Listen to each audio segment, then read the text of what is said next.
Hello, welcome back to our continuing discussion on atmospheric waves. At this moment, we'll take a bit of a digression and look at tropical dynamics. So, there are a number of features of the tropical atmosphere that are significantly different than the mid-latitudes, which have been the focus of the course up until this point. In particular, these key features include the intertropical convergence zone, a region where surface air converges, leading to strong, deep convective events. The tropical monsoon, responsible for significant precipitation in the tropics. The Walker circulation, a zonal circulation which is set up along the equator and is caused due to land-ocean temperature differences. The El Nino and the Southern Oscillation, typically abbreviated as ENSO, which is associated with a very strong variability associated with atmosphere-ocean coupling. The Madden-Julian oscillation, one of the key issues of variability associated with tropical dynamics, and a number of wave-like phenomenon, including Kelvin waves, Rossby waves, mixed Rossby gravity waves, and inertia gravity waves, all of which are key for determining tropical meteorology. The tropics region is typically considered to be between 30 south and 30 north latitude, although the region between 20 south and 30 south, as well as 20 north and 30 north, is sometimes considered to be the subtropics. The most notable difference in this region that affects meteorology is the disappearance of the Coriolis force as it goes towards the equator. That is, the F parameter, which is given by 2 omega sine phi, typically does go to 0 as phi goes to 0. However, the linear variation associated with the Coriolis force, that is typically referred to as the beta parameter, which is 2 omega cos phi over A, is actually maximal at the equator. Consequently, we will still observe wave motion, which is associated with so-called beta balance, that is due to the linear variation of Coriolis force with latitude, including Rossby waves, as we'll see later. One key feature of the tropical atmosphere is that horizontal temperature gradients in this region are typically very weak compared to the mid-latitudes. As you can see in this image, tracing a horizontal line through the plot, one observes that the largest horizontal temperature gradients are actually occurring in the mid-latitudes, typically between 30 north and 60 to 70 degrees north. Whereas in the equatorial region, around 0 degrees latitude, temperature profiles are typically very, very flat. Consequently, there are very weak temperature gradients within this region. So we can then conclude from this that the majority of dynamics occurring in the tropics will not be due to large temperature gradients and associated atmospheric jets. So in the mid-latitudes, a lot of meteorology is driven by baroclinicity in the atmosphere, that is, misalignment between pressure and temperature surfaces. These are typically driven by uneven heating, which then generate horizontal temperature gradients. Since the horizontal temperature gradients are very weak in the tropics, this is associated with very weak baroclinicity, and so there is not a lot of baroclinic drivers for tropical meteorology. Baroclinicity is much less important in the tropics. In fact, the primary driver of meteorology in the tropics is latent heat release. That is, heat release due to convection and corresponding release of heat associated with condensation of moisture that occurs due to convection. So the intertropical convergence zone is the first major feature that we'll be looking at in the tropical atmosphere. This is a very narrow band of vigorous cumulus convection occurring due to convergence of winds from the returning branch of the Hadley circulation from the north and the south. At this region, we observe very strong vertical updrafts, significant condensation, significant latent heat release, and significant cloud cover. In particular, the cloud cover is often very splotchy and dotty, as opposed to cloud cover that we observe in the mid-latitudes, which is much more filamentary. The strength of the ITCZ is variable in space and time. As well, it tends to migrate north and south into the summer hemisphere. The ITCZ is generally not as regular as is often depicted on these diagrams and has very strong zonal asymmetry associated with it. It typically winds north and south and has a very wave-like character associated with it. It's a persistent and well-defined region, typically found over the Pacific and Atlantic between 5 and 10 degrees north, although during the summer months it can migrate into the southern hemisphere and can be found between 5 and 10 degrees south. Within the ITCZ, precipitation generally exceeds moisture supplied by evaporation, and so there needs to be an additional source of moisture, which actually fuels the condensation within this region. In fact, most of the water vapor supplied to the ITCZ is actually carried in by the returning branch of the Hadley circulation. Significant amounts of evaporation actually occur to the north and south of the equator in regions which are rarely cloud covered. These occur in regions where the Hadley circulation tends to subside towards the surface and where cloud cover is generally non-existent. Consequently, moisture is transported towards the equator, and near the equator, near the ITCZ, we then find that precipitation greatly exceeds evaporation. The monsoon circulation is another major aspect of tropical dynamics. This is determined by the different heat capacity characteristics of continents and oceans, and the fact that land is much more sensitive to heat absorption over short time scales than the oceans. So typically what occurs is during summer months when there's significant solar insolation, the land has a tendency to heat up much quicker than the oceans, leading to a temperature gradient from cold ocean waters towards land. In the winter months, the land usually loses its temperature more rapidly, and consequently the gradient is in the opposite direction, from cooler land to warmer ocean. The monsoon circulation follows this general pattern, and follows the characteristics of basically a large-scale sea-land breeze. However, the driving circulation in this case is due to convergence to the ITCZ. In the summer months, the winds generally flow from water to land, causing heavy rains inland, and in the winter months the reverse occurs, with flow from land to the ocean, resulting in dry conditions. In particular, among monsoon circulations that occur across the Earth, the Indian monsoon is perhaps the most prominent. This provides a significant amount of precipitation to the Indian subcontinent. The occurrence of the Indian monsoon is very much driven by a phenomenon very similar to the emergence of surface level low, as we saw earlier. Heating above land drives up the thickness of the atmospheric layer, leading to divergence at the top of the atmosphere and consequently a generation of a surface low. Because of surface level friction, the low then leads to convergence of the wind and hence carries in moist air from the nearby oceans. This monsoon basically dominates India's climate and is a major determiner of seasonal weather patterns. Here we show two images, one from Mumbai in July 2007 during the peak of the monsoon, and below we have an image of a region in northern India showing dry conditions associated with a late monsoon. Here we see a sudden onset of the monsoon, where large billowing clouds will often suddenly appear and will lead to the persistence of the monsoon thereafter. The Asian monsoon migrates northwards throughout the season, starting far in the south during winter months and migrating northwards. So the arrival dates of the monsoon are typically very early in the summer for the southernmost regions of India, extending to roughly the beginning of August for the far northern regions. Consequently, one observes significant amounts of rainfall, especially near the shoreline, and because the flow from the monsoon is from southwest to northeast, typically the southwest coast receives a significant amount of total precipitation.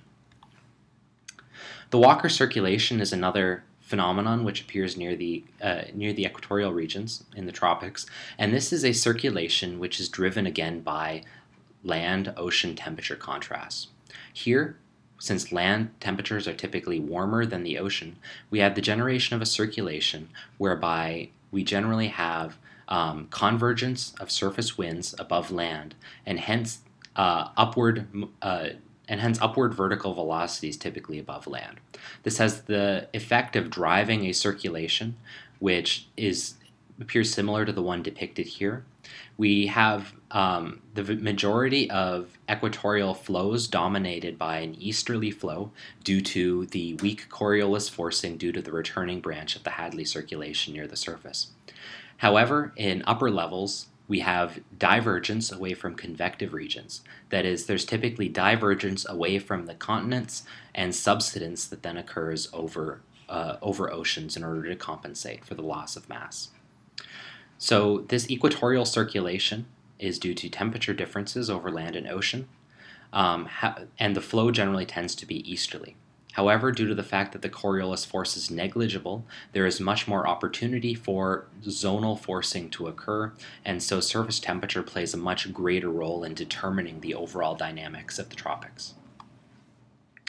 In the tropics, geostrophic balance does not hold, and so the other forcing mechanisms become dominant.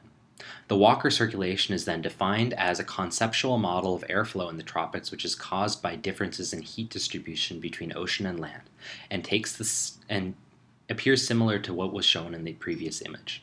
In addition to the Hadley circulation, this is one of the major circulations which determine tropical dynamics.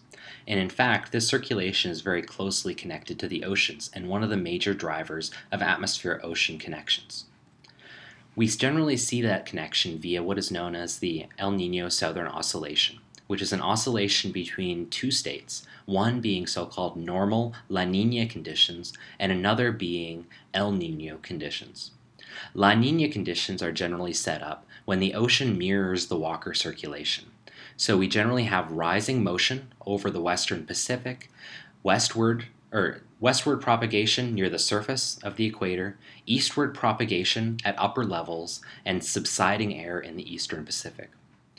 That is then associated with pressure perturbations within the atmosphere. We observe low pressure towards the western Pacific, which is then associated with wet conditions due to convection and condensation, and cool, dry, high-pressure conditions in the eastern Pacific. Because of the Walker circulation, we have wind forcing on the ocean surface, which is responsible for driving the ocean surface more strongly to the west. And so the eastern region of the upper layer of the eastern ocean tends to be much thinner in the east than in the west, and so it's much easier for deep ocean waters to rise to the surface in the eastern Pacific than in the western Pacific. In fact, in the western Pacific, we typically observe subsidence of ocean waters in order to replace those that have risen in the east. This leads to a tilt in the thermocline and hence cooler ocean temperatures found in the eastern Pacific. Typically during these normal conditions, then one observes that sea surface temperatures are much cooler in the eastern Pacific and warmer in the western Pacific. This enhancement is due to the upwelling associated with the eastern Pacific driven by the Walker circulation. However, La Niña can often fall apart.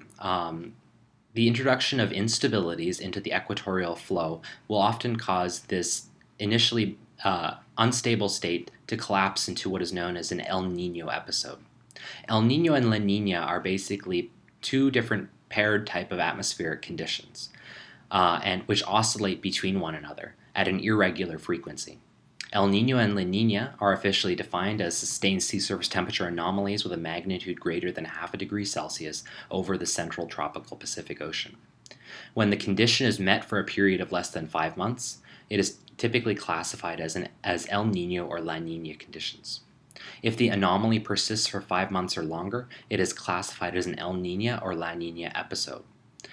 These conditions typically occur at irregular intervals of approximately 2 to 7 years, and has usually lasted between 1 and 2 years.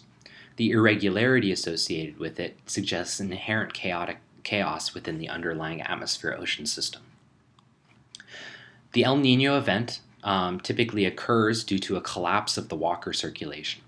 We observe a rise in air pressure over the Indian Ocean and a weakening of the low pressure in the Western Pacific. We see a fall in air pressure in the Central Pacific, generally over Tahiti, and over the rest of the Central and Eastern Pacific Ocean.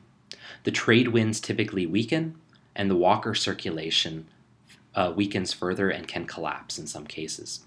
This leads to generally upward convective motion appearing in the Central Pacific and hence leading to wetter conditions in the Central and Eastern Pacific.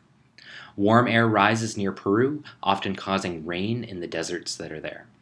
Warm water also spreads from the Western Pacific, no longer sustained by the easterly Walker circulation, and so there is a trend for this warmer water to then spread eastwards into the Eastern Pacific, taking with it rain and causing rainfall in normally dry areas.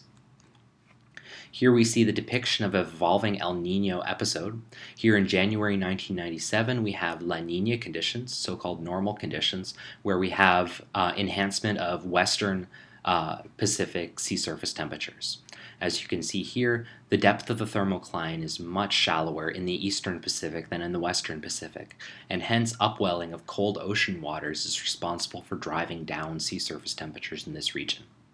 As the event evolves through November 1997, we see a collapse in this persistence of warm ocean waters in the west and a tendency for the warm ocean waters to spread eastwards. And in the El Nino case, the warm ocean waters have spread far to the Eastern Pacific, and we have a much more uniform distribution of temperatures throughout the Pacific Ocean. The Madden-Julian oscillation is another feature which is commonly found in the tropics. This is also referred to as the 30 to 60 day or 40 to 50 day oscillation, and is associated with very low frequency variability in the tropics. However, it is a major source of, or a major component of energy transport within the tropics, and occurs in the longitudinal direction. It's the main interannual fluctuation that explains weather variations in the tropics. It affects the entire tropical troposphere, but one can observe this phenomenon most clearly in the Indian and Western Pacific Oceans, where there is frequently a very clear Madden-Julian oscillation signal. The MJO involves variations in wind, sea surface temperature, cloudiness, and rainfall, and many other state variables associated with atmospheric motions.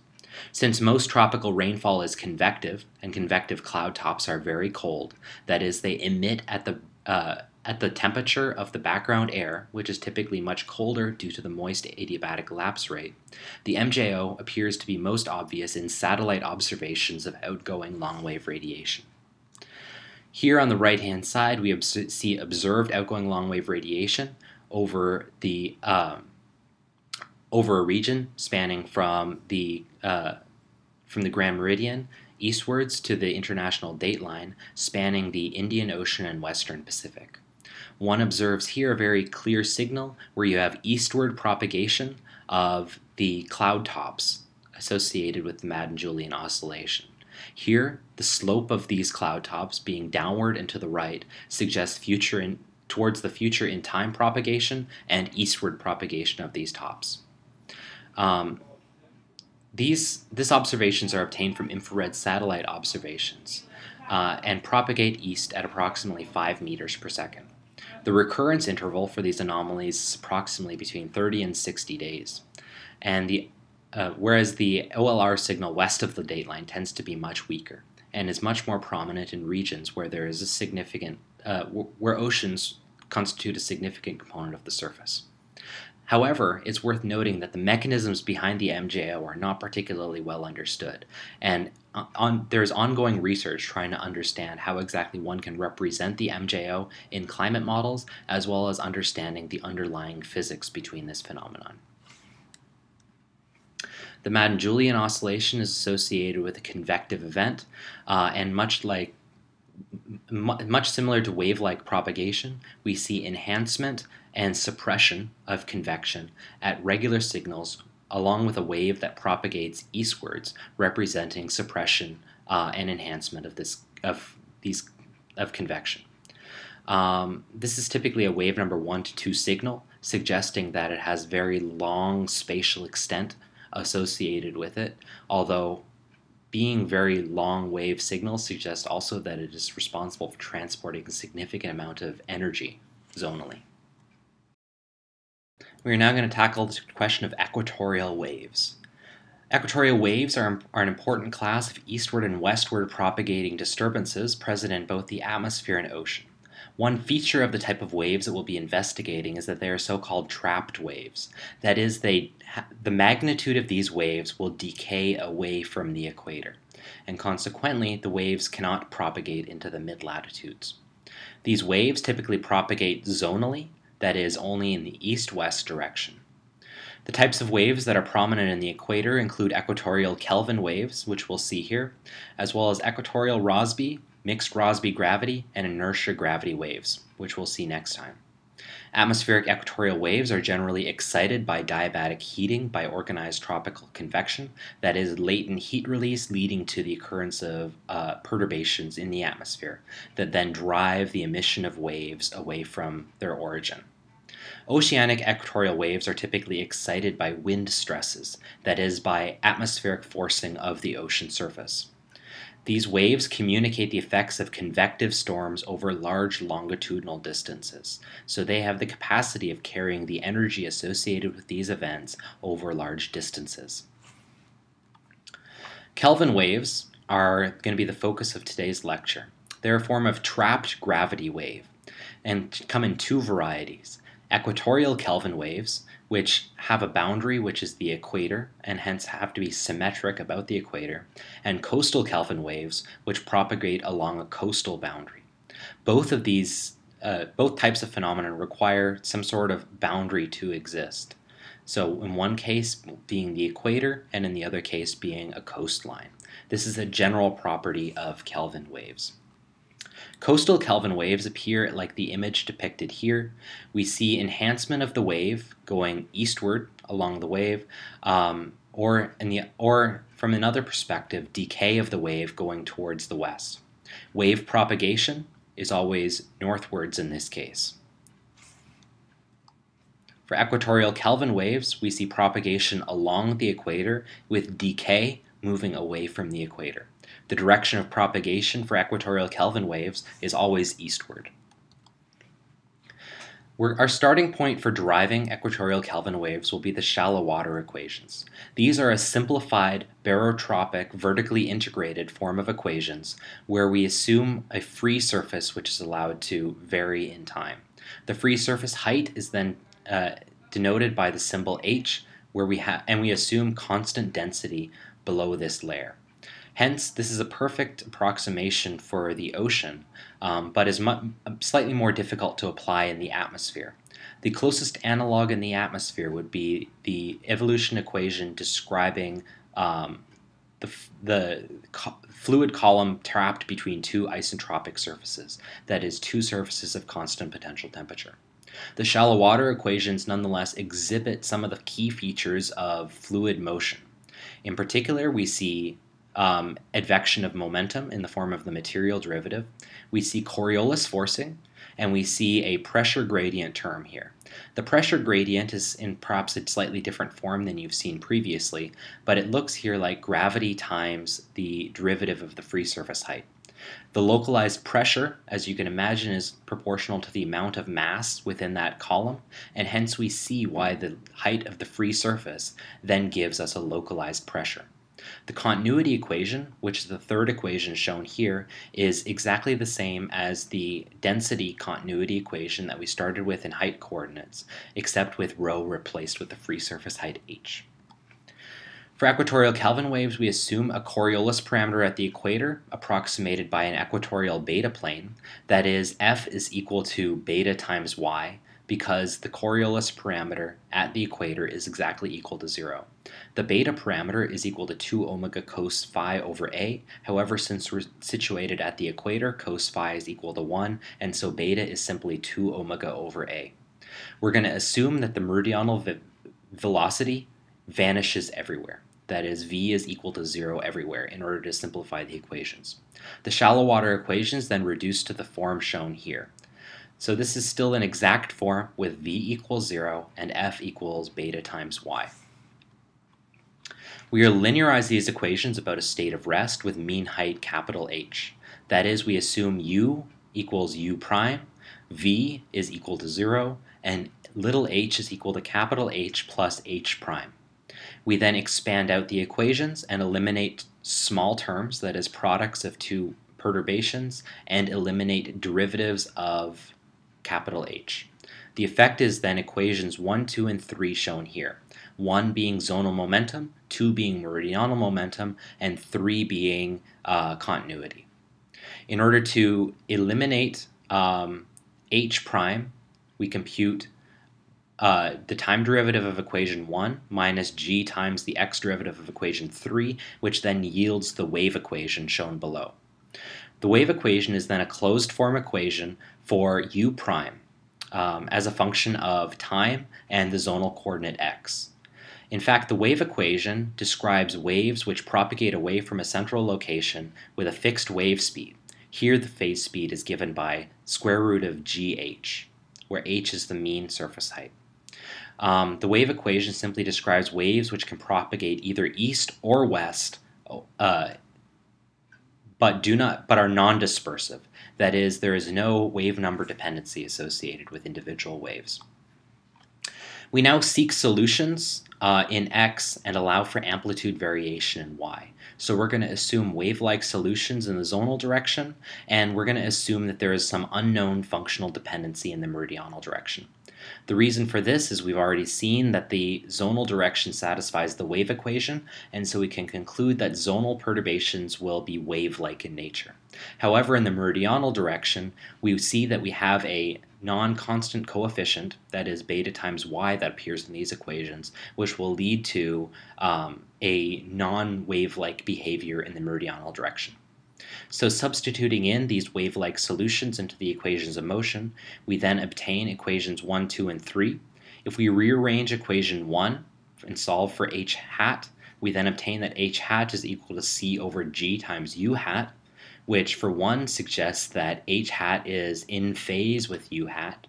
But for another, we can then use this equation and substitute it into equation 2 in order to obtain a closed form equation for the meridional dependency of u, that is u hat. This equation can be then solved, since it is a simple ordinary differential equation, in order to obtain that u hat as a function of y is equal to u naught times e to the minus beta y squared over 2c, where c here is the phase speed. In particular, observe that only solutions with positive phase speed are allowed here, because if negative phase speed were present, the waves would grow as you move away from the equator, which is clearly an unphysical solution. Hence, we must conclude that the only physically valid branch of the Kelvin wave solution is the eastward propagating branch. Hence, equatorial Kelvin waves can only be found which propagate eastwards. Their zonal velocity and geopotential can vary in latitude as a Gaussian function centered on the equator. That is a function which looks like e to the minus y squared multiplied by a constant. We'll define a quantity known as the equatorial Rossby radius of deformation, which is given by the square root of c over beta. And this determines the radius at which the rotational effects become important for equatorial waves, and in particular the radius at which the wave has decayed by a certain amplitude. The amplitude of the height perturbations can then be obtained by solving equation 3 for h hat as a function of u hat, obtaining the result given here. The physical solutions are then obtained by substituting u hat and h hat back into the wave-like forms that we had earlier to obtain the expressions shown here for u and h. In particular, you'll notice that both of them have wave-like character in the zonal direction and decay exponentially fast away from the equator. So generally these waves looks like pairs of waves with eastward phase propagation associated with them. Low pressure regions, that is regions of low surface height, are associated with westward perturbations in the zonal velocity field, and high height perturbations or high pressure perturbations are associated with eastward perturbations in the zonal height field. Note that you should not confuse perturbations in the zonal height field here with the phase speed of the underlying wave. The whole wave system will still only propagate to the east, even though the individual zonal velocity components can have either positive or negative values. If we calculate the e-folding decay width, that'll give us an indication of how fast the wave decays by a factor of approximately 30%. For a wave that travels at 30 meters per second, we have that the e-folding decay width is approximately 1,600 kilometers. So these waves are not particularly small and are generally associated with significant amount of energy propagation in the tropics. Coastal Kelvin waves can be derived in a similar manner, although that is left as an exercise for outside of this lecture. Similar assumptions are applied, except here we can work in either the mid-latitudes or in the equator. We assume flat bottom topography, constant Coriolis parameter, so here we assume f equals f naught rather than f equals beta y, and a coastline which is parallel to the y-axis. The zonal velocity is assumed to be 0 everywhere. So this is a switch from the equatorial version where we assume that the meridional velocity was 0 everywhere. For coastal Kelvin waves, what we will then find is that only northward propagating Kelvin waves are allowed along the eastward side of a fluid, such as along the west coast of North America, and only southward propagating waves are allowed along the west coast of a fluid, such as along Japan. If we then take the shallow water equations and linearize about a state at rest with mean height h, we can then derive an analogous dispersion relationship and then seek wave-like solutions with varying amplitude in x. Again, this is left as an exercise for out of class. What we will observe, however, is that the waves are again trapped. There are only two possible solutions, one of which grows away from the coast and one of which decays. The one which grows can then be discarded from physical arguments. A particular example of coastal Kelvin waves in real life can be observed in the English Channel, where these waves are particularly prominent in affecting the local oceanography. The decay of Kelvin wave amplitude away from the coast is manifested in this region. A North Atlantic tide typically enters the channel from the west, and the tide assumes the character of a Kelvin wave as it propagates inward through the channel. Since the Kelvin wave leans against the coast to its right, that is, towards France, this explains higher tides in France. This can be observed from tide gauges located in the English Channel, here showing approximate tide height in feet. As you can see, tides are much stronger along the French coast than along the English coast due to the propagation of these coastal Kelvin waves.